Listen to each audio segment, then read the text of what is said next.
नमस्कार, मैं हूं दीपाली राणा और आप देख रहे हैं बंधन म्यूचुअल फंड प्रेजेंट फायदेमंद फंड्स। और आज के शो में हम बात करेंगे आईसीआईसीआई प्रूडेंशियल के स्पेशलाइज्ड इन्वेस्टमेंट फंड के बारे में, यानी एसआईएफ, जो कि फर्स्ट एसआईएफ है आईसीआईसीआई प्रूडेंशियल एएमसी की तरफ से।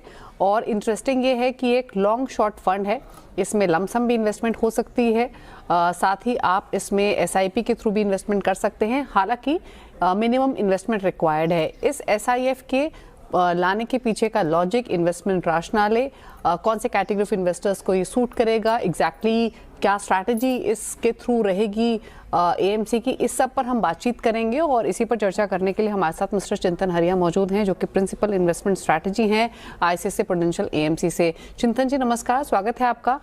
हम आईसीआईसीआई प्रूडेंशियल के इस पहले एसआईएफ पर बात जरूर करेंगे, लेकिन क्विकली पहले व्यू एक आपका मार्केट्स पर, क्योंकि बजट से ठीक पहले मार्केट का जो रिएक्शन रहा है वो काफ़ी डिसअपॉइंटिंग रहा है।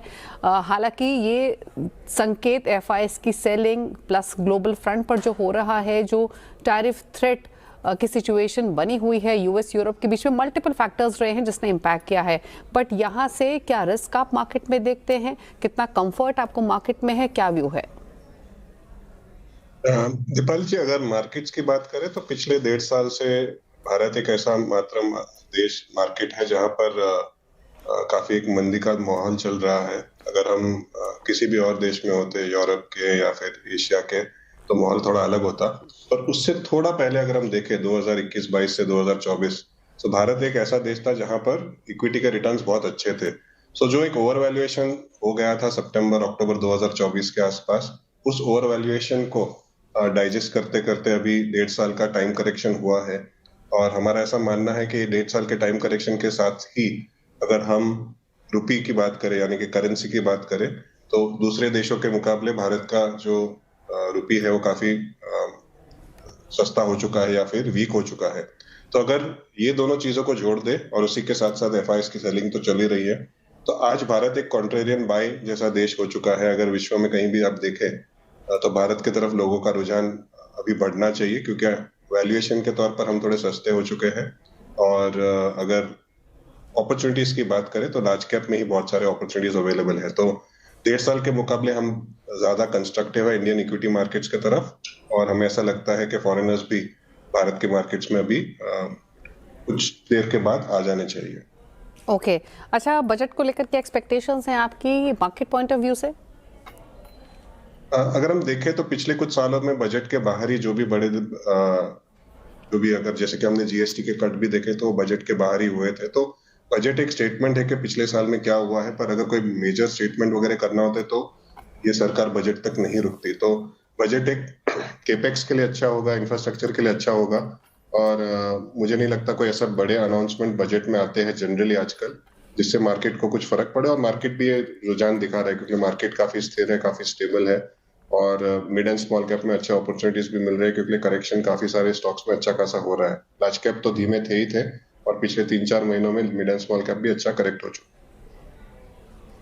ओके, और एक सवाल और मार्केट्स पर ही, इन्वेस्टर्स के लिए क्या सजेशन आपका है जो अभी भी साइडलाइंस पर हैं, जो वेट कर रहे हैं कि कब एंट्री ले? क्या ये सही समय है स्टैगर्ड वे में बाइंग करने का? और दूसरा ये, अभी भी कुछ ऐसी पॉकेट्स दिख रही हैं कि आपको कि जो अभी भी रिस्की हैं, जिनसे फिलहाल अवॉइड करना चाहिए या दूर रहना चाहिए? तो इन्वेस्टर्स जिन्होंने सब्र रखा है, पिछले 1.5 सालों से निवेश नहीं किया है या फिर रुके हैं, उनके लिए एक अच्छा मौका बन रहा है। क्योंकि आमतौर पर जनवरी, फरवरी, मार्च अगर थोड़ा टाइटनेस के हिसाब से देखें, जो एडजस्टमेंट्स भी होते हैं, तो मिड एंड स्मॉल कैप थोड़ा मंदी में रहता है। उसके बाद खास तौर पर अगले 1 साल में देखें तो भारत में अर्निंग्स ग्रोथ अच्छा आ जाना चाहिए, क्योंकि पिछले 1 साल में अर्निंग्स ग्रोथ वीक थे। और उसी के साथ साथ आरबीआई ने लिक्विडिटी अच्छी खासी मेंटेन किया है, ब्याज दर कम है, और अगर हम जीएसटी के कट की फायदे की बात करें तो भी वो आगे देखने को मिल सकते हैं। तो अगले 1 साल 2 साल में जो अर्निंग्स ग्रोथ आएगा, उसके साथ साथ भारत को भी उसका फायदा होगा, जो कंपनियां उनको फायदा होगा। तो अगर आप रुके थे अब तक निवेश करने के लिए, तो ये एक अच्छा समय रहेगा ऐड करने के लिए निवेश। अपने ओवरऑल एसेट एलोकेशन को मद्देनजर रखते हुए अगर आपके पास स्कोप है इक्विटी में ऐड पैसा करने का, तो जरूर आपको आज ऐड करना चाहिए। ओके, अच्छा, अब हम बात करते हैं जो स्ट्रैटेजीज आपने लॉन्च की हैं, इसकी डिटेल समझना चाहेंगे, इन्वेस्टमेंट राशनाले को समझना चाहेंगे। तो पहली बात तो उन व्यूअर्स के लिए जिनको जानकारी नहीं है, सिंपल भाषा में आपसे जानना चाहेंगे कि एसआईएफ या फिर सिंप्लीफाई स्पेशलाइज्ड जो इन्वेस्टमेंट फंड्स होते हैं ये कैसे होते हैं। और इनफैक्ट मैं पढ़ रही थी यूजुअली इस एसआईएफ को इसलिए लाया जाता है ताकि पीएमएस और म्यूचुअल फंड के बीच का जो स्ट्रक्चरल गैप है उसको फिल कर सके। तो इसके पीछे का राशनाले क्या है? तो आपकी बात सही है। जो अगर आपको पीएमएस में निवेश करना है तो 50 लाख न्यूनतम स्तर आपको निवेश करना है। अगर आपको एआईएफ में निवेश करना है तो 1 करोड़ न्यूनतम निवेश करना पड़ता है। अगर आप म्यूचुअल फंड्स में निवेश कर रहे हैं तो आमतौर पर जैसे ज्यादातर लोग करते हैं तो as low as 100 rupees 500 rupees आप निवेश कर सकते हो। पर एक बीच में का जो तबका है एचएनआईज का या फिर जो इन्वेस्टर्स का, जिसको 10 लाख के न्यूनतम स्तर से शुरुआत करके कुछ एक्स्ट्रा स्ट्रैटेजीज मिल सके, जहां पर कुछ एक्स्ट्रा रिस्क ले सके, कुछ ज्यादा डेरिवेटिव स्ट्रैटेजीज कर सके, तो उसके लिए एसआईएफ जो स्पेशलाइज्ड इन्वेस्टमेंट फंड है वो लाया गया है। और उसके जो सर्कुलर है या फिर उसके जो मापदंड है वो रेगुलेटर ने तय किया है। उसी के भीतर हम एज ऑफ नाउ 2 फंड ला रहे हैं। टोटल 7 कैटेगरीज है जहां पर एसआईएफ ला सकते हैं। इक्विटी में 3 कैटेगरी है, डेट में 2 कैटेगरी है, हाइब्रिड में 2 कैटेगरी है। पर उनमें से हमने 2 चूज किए हैं। एक जो हाइब्रिड लॉन्ग शॉर्ट है और दूसरा है एक्स टॉप 100 लॉन्ग शॉर्ट। तो 2 अलग अलग फंड्स हम एक साथ ला रहे हैं क्योंकि हमारा ऐसा मानना है कि आज की जो मार्केट की स्थिति है उसमें ये 2 फंड्स निवेशकों के लिए अच्छे रहेंगे अपने पोर्टफोलियो में ऐड करने के लिए। तो यानी ये मान के चले कि इस तरीके के फंड्स जो होते हैं, जो स्ट्रैटेजीज होती हैं वॉलेटाइल मार्केट या फिर ऐसे मार्केट जहां पर कंफ्यूजन हो वहां पर सूट करती हैं, ये पर्पस हो सकता है। तो वॉलेटिलिटी का पूरा फायदा ये फंड जरूर उठा पाएंगे क्योंकि इनके जो डेरिवेटिव स्कोप है और फिर जो 25% हेजिंग या शॉर्ट भी कर सकते हैं उसका भी फायदा उठा सकते हैं। आसान नहीं होता शॉर्ट करना, हम जानते हैं, पर ये अगर वॉलेटिलिटी है मार्केट में तो वॉलेटिलिटी के जो फायदे उठा सकते हैं। जैसे कि उदाहरण के तौर पर अगर मार्केट में आज वॉलेटिलिटी हो रही है तो इक्विटी लेवल्स हम घटाकर बढ़ा सकते हैं या बढ़ाकर घटा सकते हैं।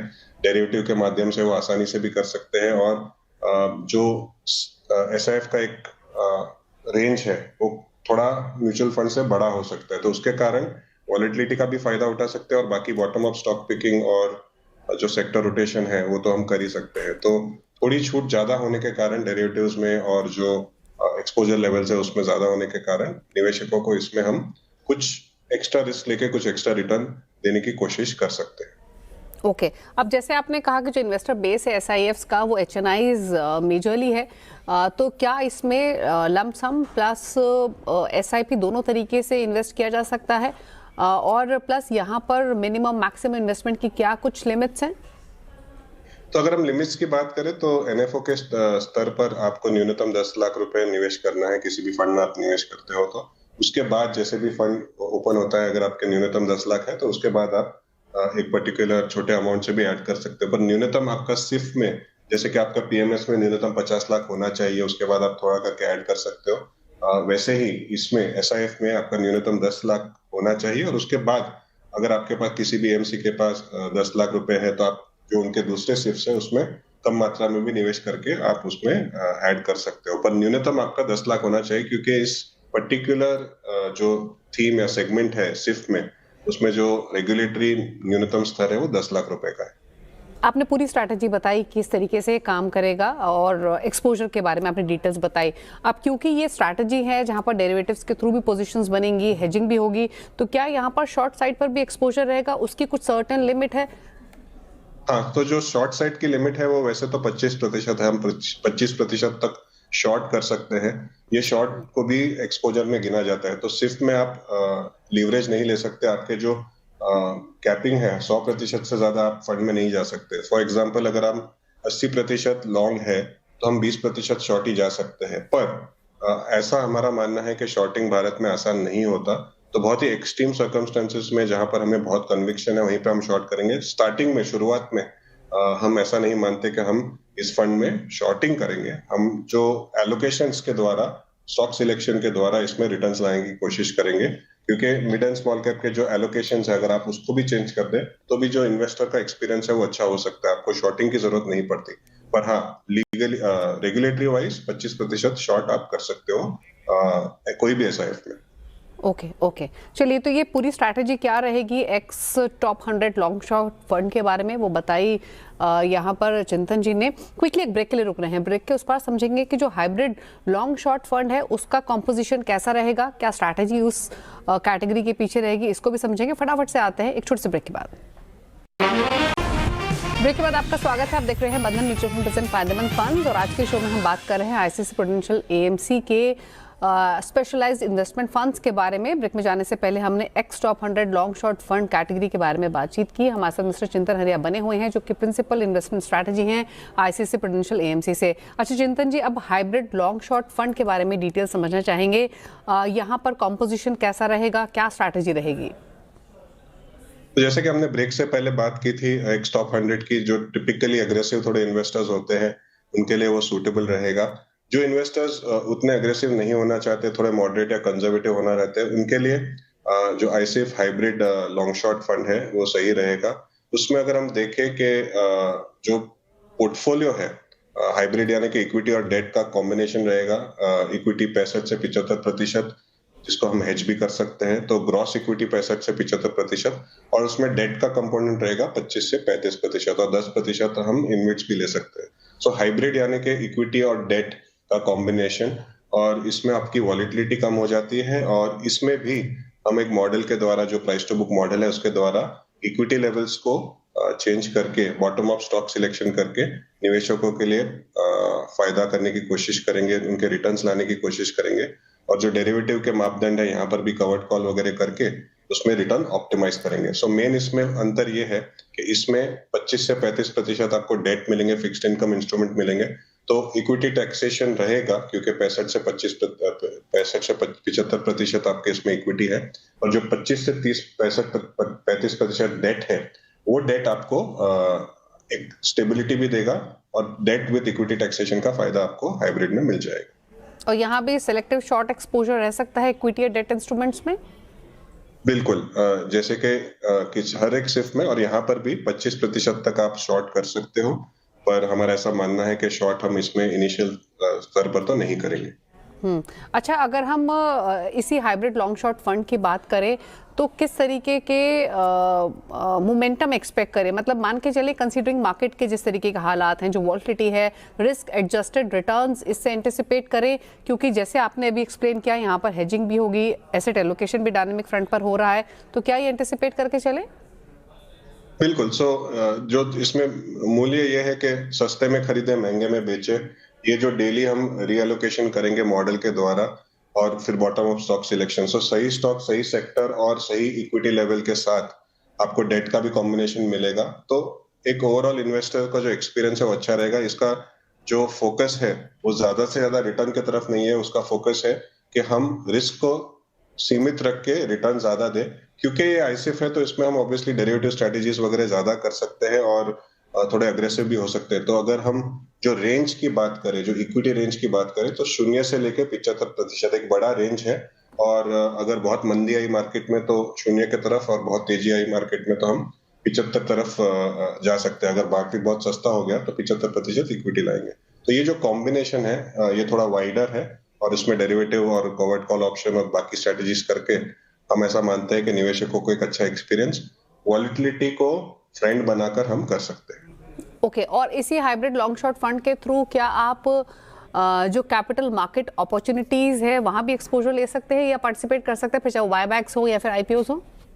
बिल्कुल। तो जो बॉटम अप स्टॉक सिलेक्शन है उसमें दोनों ही में, एक्स टॉप 100 में, आईसीआईसीआई में और हाइब्रिड में, दोनों में ही हम जितने भी कॉर्पोरेट एक्शन है उसका फायदा उठा सकते हैं। अगर वही बायबैक है, कॉर्पोरेट एक्शन कैसे भी तरह का है, तो उसमें भी हम एक फायदा उठा सकते हैं। तो बॉटम अप स्टॉक पिकिंग के साथ साथ जितने भी कॉर्पोरेट एक्शंस है उसका फायदा दोनों फंड्स में हम ले सकते हैं, निवेशकों का रिटर्न एक्सपीरियंस बेटर करने के लिए। ओके, और अगर हम ओवरऑल एचएनआईज के पोर्टफोलियो पॉइंट ऑफ व्यू से देखें तो उनके ओवरऑल एसेट एलोकेशन में जो कॉम्पोजिशन रह सकता है आपके हिसाब से एसआईएफ्स का, वो कैसे देखते हैं? दीपाली जी, हमने आमतौर पर देखा था कि निवेशक अपने ओवरऑल पोर्टफोलियो का कुछ 60 से 70% म्यूचुअल फंड्स में रखते थे और 30 से 35% कमोडिटीज, पीएमएस, ईआईएफ में रखते थे। लॉन्ग शॉर्ट में भी थोड़ा बहुत उनका एक्सपोजर बन रहा था, पिछले 10 सालों में हमने देखा था। तो जो 5 से 10% लॉन्ग शॉट में रखते थे या 5 से 10% एआईएफ में रखते थे, वो अभी एआईएफ के साथ साथ जो लॉन्ग शॉट का है उसमें आईसीएफ में रख सकते हैं, ऐसा हमारा मानना है। क्योंकि टैक्सेशन की अगर बात करें तो अगर आप 12 महीने से ज्यादा रुकते हैं और ये इक्विटी टैक्सेशन प्रोडक्ट है तो आपको 12.5% टैक्स लगता है। तो टैक्सेशन के तौर पर अगर हम देखें तो ये एफिशिएंट है और निवेशकों का 5 से 10% हिस्सा चूज कर सकते हैं कौन सा फंड उनको चूज करना है, एक्स टॉप 100 या तो फिर हाइब्रिड, उनके रिस्क एपेटाइट के हिसाब से 5 से 10% हिस्सा किसी भी एचएनआई के निवेश का सिर्फ हो सकता है। और चिंतन जी, एक सवाल x top 100 long short fund के बारे में भी, अब क्योंकि यहाँ पर मिड कैप स्मॉल कैप्स का भी कॉम्पोजिशन है, तो क्या स्ट्रैटेजी या फिर किस तरीके से आप कंसीडरिंग जिस तरीके की नेचर इन दोनों कैटेगरीज की होती है, मिड कैप स्मॉल कैप्स की, लिक्विडिटी रिस्क मैनेजमेंट हो या फिर वॉलेटिलिटी कंट्रोल की बात हो, वो कैसे हैंडल होगा? तो अगर हम आज अगर हम देखें तो हम already 1.5 lakh crore mid and small cap में मैनेज कर रहे हैं। करीबन 400 से ज्यादा स्टॉक्स है हमारे पास मिड एंड स्मॉल कैप में, हमारे म्यूचुअल फंड में। और जो एनालिस्ट टीम है वो एनालिस्ट टीम तो कॉमन है, करीबन 25 एनालिस्ट 600 से ज्यादा स्टॉक कवर करते हैं, उसमें से 500 से ज्यादा stock mid and small cap के हैं। तो फोकस एरिया हमारा जो एनालिस्ट का है उसी को इसमें इंक्लूड करके जो वॉलेटिलिटी है या जो एक्सपीरियंस है निवेशकों का मिड एंड स्मॉल कैप में उसको इम्प्रूव करने की कोशिश करेंगे। रिसर्च कॉमन होने के कारण वो एक फायदा बड़ा मिल जाएगा। और अगर हम आज भी देखें तो हमारे पास मिड एंड स्मॉल कैप में काफी सारे ऐसे स्टॉक्स है जिसमें हमारे 2 या 3% से ज्यादा हिस्सेदारी है। तो एक्सपीरियंस है mid and small cap manage करने का और हमारा कंफर्ट भी है। पर जो मेन फोकस रहेगा कि जो एलोकेशन है मिड एंड स्मॉल कैप में हमारे मॉडल पोर्टफोलियो के द्वारा अगर हम उससे सही से मैनेज कर सके तो निवेशकों का जो खराब एक्सपीरियंस होता है मिड एंड स्मॉल कैप में जब वो गिरते हैं, उससे अगर हम बचा पाए तो हमारी ये बड़ी जीत होगी। और एक सवाल और चिंतन जी, अगर हम अलग अलग मार्केट साइकिल्स को लेकर चले, मैं ये x top 100 point of view से या फिर आप hybrid long short fund point of view से भी आंसर कर सकते हैं। अगर 3 तरीके के मार्केट साइकिल हम देखें, फॉर इंस्टेंस कोई शार्प मार्केट करेक्शन देखने को मिलता है या प्रोलॉन्ग साइडवेज मार्केट रह सकता है, फिर स्ट्रॉन्ग बुल रन है, तीनों ही मार्केट फेजेस में क्या स्ट्रैटेजी चेंज होगी ताकि रिटर्न्स मैनेज रहें, या फिर ये दोनों ही जो कैटेगरीज हैं या स्ट्रैटेजीज हैं कैसे परफॉर्म करेंगे अलग अलग मार्केट साइकिल्स में? बिल्कुल, जो मॉडल है उसका जो इनपुट है वो इनपुट में वैल्यूएशंस एक कोर पे है, फिर मोमेंटम है, फिर जो लिक्विडिटी क्राइटेरिया वगैरह है, जो इकोनॉमिक साइकिल है वो है। तो अगर हम मॉडल की बात करें तो जब मॉडल में मार्केट में टिपिकली जब बहुत मंदी आती है तो वैल्यूएशन सस्ते हो जाते हैं, मॉडल कहेगा ज्यादा आप इक्विटी एलोकेशंस रखिए। जब मार्केट बहुत महंगा हो जाता है मॉडल कहेगा आप इक्विटी वैल्यूएशंस कम रखिए। जैसे जैसे मार्केट के स्तर बढ़ते हैं घटते हैं उसके साथ साथ वैल्यूएशंस भी चेंज होते हैं, मॉडल चेंज होगा, मॉडल के साथ साथ हमारे एलोकेशंस चेंज होंगे।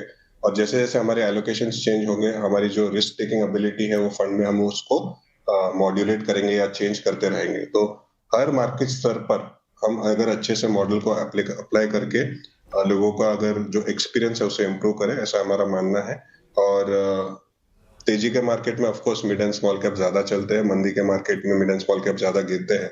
और यही चीज अगर हम मॉडल के द्वारा, क्योंकि जो एक्स टॉप 100 है उसमें हम 30-35% तक लार्ज कैप भी खरीद सकते हैं। तो अगर बहुत मंदी का दौर आया तो हम उसको 30-35% लार्ज कैप या तो फिर जो मिड एंड स्मॉल कैप का स्तर है उसको काफी कम भी कर सकते हैं। तो एक अच्छे एलोकेशन के साथ हम हर एक मार्केट साइकिल को मैनेज कर पाएंगे, ऐसा हमारा मानना है। क्योंकि इसमें डेरिवेटिव्स वगैरह अच्छे से अलाउड है और हमारी एक्सपीरियंस भी डेरिवेटिव्स में काफी रही है। तो हम मानते हैं कि हमारे पास पूरा वर्कफोर्स भी है जिसको अच्छे से मैनेज कर सके और फिर लोगों का एक्सपीरियंस अच्छा हो सके।